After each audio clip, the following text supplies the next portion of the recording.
الحمدللہ والسلام علی رسول اللہ اما بعد۔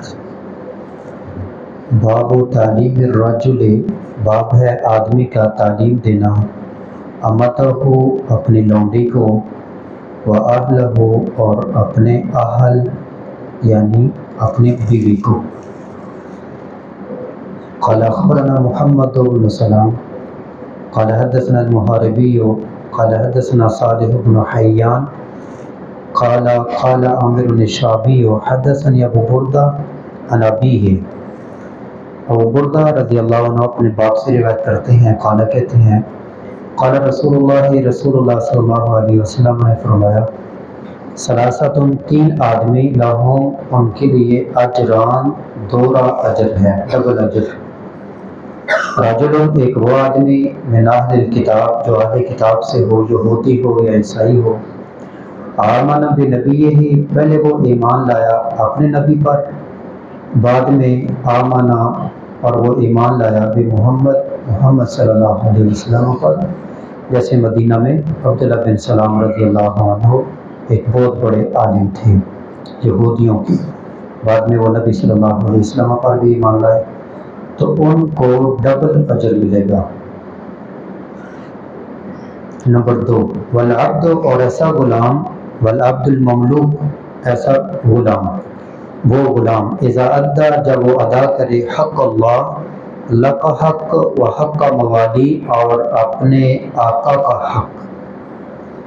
غلام پہلے فروخت ہوتے تھے، اور اگر ایک جنگ ہوتی مسلمانوں کو غلبہ ہوتا تو اس میں جو قیدی بنائے جاتے وہ غلام بنتے، وہ آگے وراثت میں تقسیم بھی ہوتے اور بازاروں میں سیل بھی ہوتے تھے، خریدے بھی جاتے تھے۔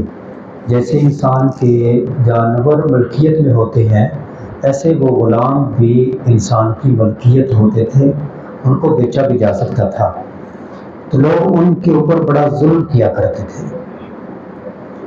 تو نبی صلی اللہ علیہ وسلم نے فرمایا کہ ایسا غلام جو اپنے مالک کے حق بھی ادا کرے اور اللہ کے حق بھی ادا کرے تو اس کو ڈبل اجر ہوگا۔ آج کل گھروں میں ملازم رکھے جاتے ہیں، کام کرنے کے لیے خواتین رکھی جاتی ہیں، یہ آزاد ہوتی ہیں، یہ اس درجے پر نہیں ہے، لیکن یہ بھی اگر جہاں وہ اپنی ملازمت کر رہی ہیں، بندے ہیں یا عورتیں ہیں، تو ان کے حقوق پورے ادا کریں۔ ایک مزدور صحیح معنوں میں مزدوری کرے، اور ایک خادمہ گھر کی صحیح معنوں میں گھر کے کام کاج کرے، تو یقیناً اس کو بھی اس حساب سے کہ وہ اپنے جو اوپر والے لوگ ہیں ان کا حق بھی ادا کر رہی ہے اور اللہ کا حق بھی ادا کر رہی ہے۔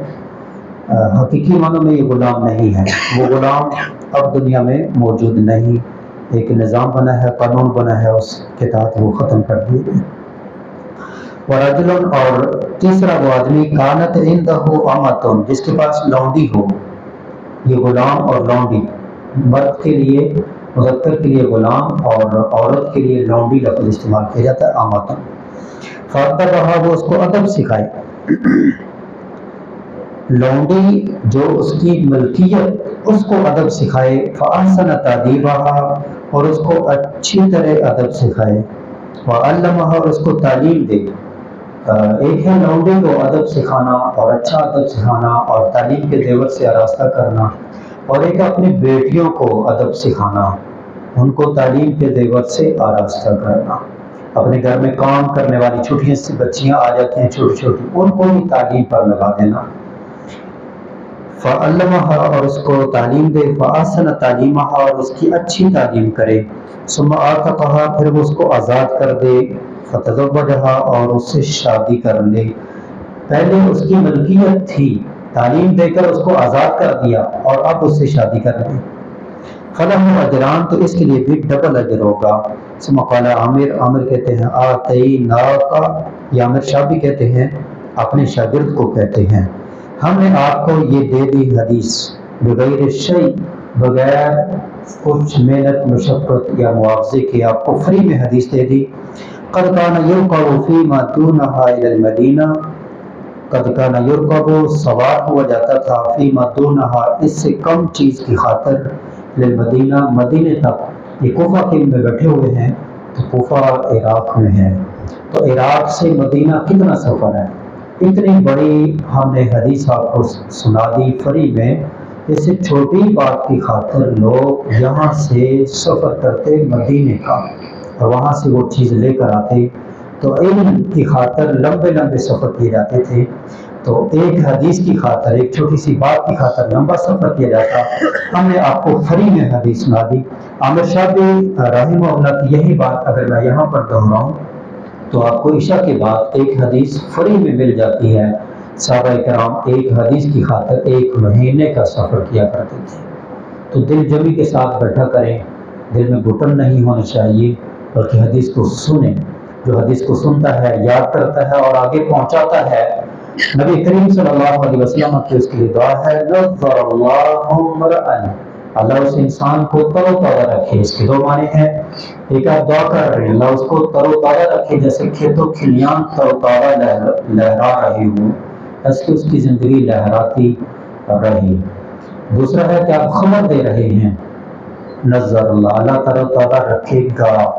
نبی کریم صلی اللہ علیہ وسلم کی دی ہوئی خبر غلط ہو سکتی ہے یا آپ کی دعا رد ہو سکتی ہے، تو اس دعا کے حصول کے لیے ایک بات جو سنو اس کو یاد کرو، بھلے اردو پنجابی میں یاد کرو، آگے پہنچاؤ۔ اللہ کریم سے دعا ہے کہ اللہ کریم ہمیں احادیث کو سننے، یاد کرنے، عمل کرنے، آگے پہنچانے کی توفیق عطا فرمائے۔ وما علیہ الا البلاغ۔